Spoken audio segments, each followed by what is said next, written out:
मालिक को प्रणाम। सभी अभ्यासी भाई बहनों को नमस्कार। हमारे मालिक श्री कमलेश जी पटेल शुद्धता नियति को बुनती है, उसके आगे का भाग।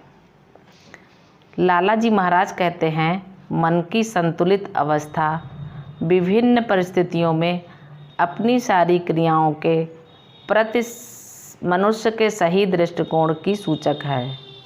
विस्तृत अर्थ में ये उसके चरित्र का प्रतिबिंब है, व मन की संतुलित अवस्था भी व्यक्ति के आंतरिक चरित्र को प्रतिबिंबित करती है। इसका उन लोगों पर गहरा व अनुकूल प्रभाव पड़ता है जो उनके साथ जुड़े हुए हैं।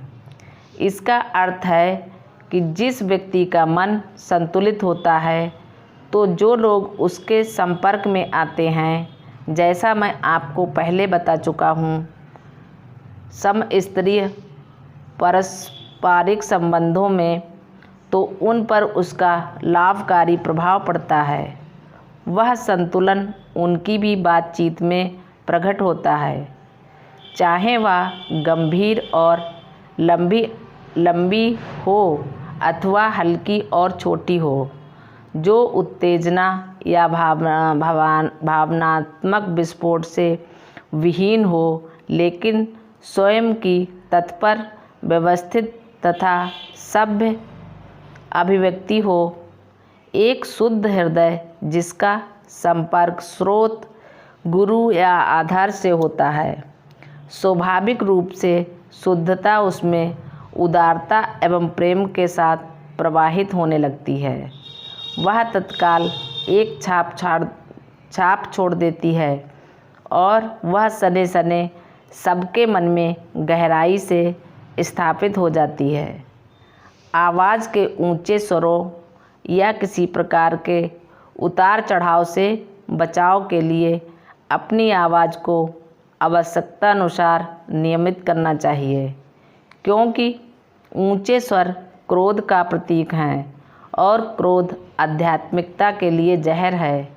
यदि हम एक भद्दे और तेज स्वभाव से बच सकें और क्रोध जैसी बुराई पर काबू पा लें, तो मन की संतुलित अवस्था की प्राप्ति का अवसर मिल सकता है।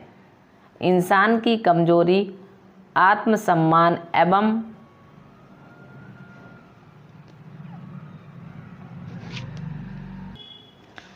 सम्मानिता को खो देती है और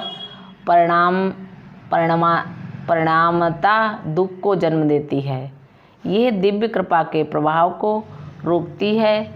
इस अभिवृत्ति पर जितना अधिक नियंत्रण होगा, उतना अधिक दैवी उपहार मुक्त और प्रचुर होगा। यह एक दयनीय स्थिति है कि इंसान की अनिवार्य और लगातार हो रही क्रियाओं में जिह्वा के प्रयोग के इस महत्वपूर्ण और आवश्यक तत्वों को या तो नज़रअंदाज कर दिया जाता है या उसकी उपेक्षा कर दी जाती है। ये दुर्भाग्यपूर्ण होगा यदि इंसान की इस चूक के लिए दिव्य गुरु जिम्मेदार ठहराया जाए। निसंदेह मन को नियंत्रित करना अत्यंत कठिन है। जिसकी जुबान नर्म, सभ्य एवं सुसंस्कृत है, उसका हृदय विशाल, शुद्ध एवं उदार होता है और दूसरों के मन पर व्यापक प्रभाव डालता है। परंतु वाक्छल को प्रोत्साहन नहीं देना चाहिए। फिर वे विभिन्न शैलियों की प्रशंसा करते हैं। एक सभ्य जुबान मानव जीवन के ध्येय को प्राप्त करने के लिए आवश्यक है। एक सुसंस्कृत जुबान हृदय के साम्राज्य पर राज करती है। चर्चा या बातचीत में एक परिष्कृत जुबान का प्रयोग मानवता को प्रभावित करता है। क्रोध आध्यात्मिकता के लिए जहर है। जब तक इस बीमारी से मुक्त नहीं हो जाते, हल्कापन कभी प्राप्त नहीं हो सकता। इसके फलस्वरूप संरचना भारी हो जाती है और तनाव पैदा हो जाता है। जो मुक्त एवं सूक्ष्म प्रवाह को प्रवेश नहीं करने देता, वह विचारों पर लगातार दबाव रहता है। स्वयं को क्रोध मुक्त करने के लिए हर एक को सभ्य और विनम्र बनना चाहिए।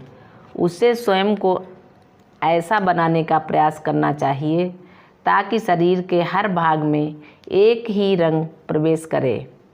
आध्यात्मिकता के लिए केवल शीतल एवं शांत मनोवृत्ति की आवश्यकता है। हृदय इतना कोमल होता है कि हवा के जरा से थपेड़े से वह दुर्बल हो जाता है। तो यही शुद्धता और क्रोध के विषय में है। मैं आपको एक सुझाव देना चाहूँगा कि हम अपनी जीवन शैली को कैसे बेहतर बना सकते हैं। वास्तव में अमेरिकी दिनचर्या और जीवन शैली आध्यात्मिक विकास में बहुत सहायक है। मैं यह अपने निजी अनुभव के आधार पर कह रहा हूँ, क्योंकि वहाँ सब कुछ पूर्वानुमानित होता है और हम आसानी से योजना बना सकते हैं। भारत में यदि आप योजना बना भी लें तो भगवान जानता है, आपने देखा है यहाँ क्या होता है। यहाँ कुछ भी सही नहीं होता।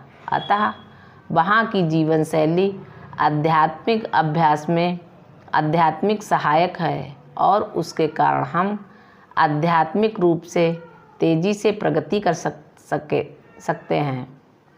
जब आप प्रातः एक बार ध्यान कर लेते हैं तो भी दिन में जब भी आपको अवसर मिले कई बार ध्यान करने का प्रयास करें। 2 बार 3 बार छोटे व अल्पकालिक ध्यान इसे करके देखें।